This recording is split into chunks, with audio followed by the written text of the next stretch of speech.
শুনুন, কোরআন মাজিদ খুলে আয়াত দেখাচ্ছে, এ দেখেন আল্লাহ বলছেন ভোট দিতে হবে, এবার বলছে কোরআন মাজিদ খুলে দেখাচ্ছে যে আল্লাহ বলছেন মিলাদ করতে হবে, কোরআন মাজিদ খুলে দেখাচ্ছে। হুজুর, আল্লাহ নবী বলছেন জাতির উপরে আমি আশঙ্কা করে গেলাম যেগুলো ঘটবে।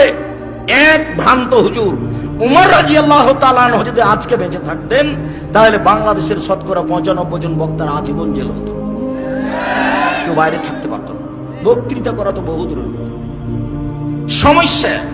সমস্যা বিভিন্ন দিক থেকে নেমে আসবে। মাদ্রাসায় মারামারি, মসজিদে মারামারি, আলেম ওলামার একজন আর একজনের বিরুদ্ধে কথা বলা, একজন আর একজনকে ধুয়ে ছেড়ে দিচ্ছে চিন্তা ভাবনা ছাড়াই।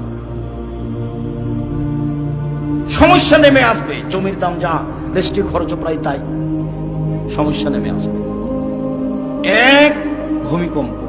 দুই, আকার আকৃতি পরিবর্তন। তিন, সমস্যা। এবার পাপ তিনটা। এক, এরা সারিবুল খমরা, মানুষ যখন নেশাদার দ্রব্য পান করবে তখন এরকম। দুই, সাহারাতিল কায়নাত, মেয়েরা যখন নাচবে, সব মোবাইলে মেয়ে নাচে, প্রায় সব দোকানে মেয়ে নাচে, প্রায় সব বাড়িতে মেয়ে নাচে, যেটা আপনি রাত দিন দেখছেন। তিন, অজারাবুল মাজিব, যেদিন তারা বাদ্যযন্ত্রে লিপ্ত হবে, গান বাজনায় লিপ্ত হবে, সেদিন এই তিনটে বিপদ নেমে আসবে।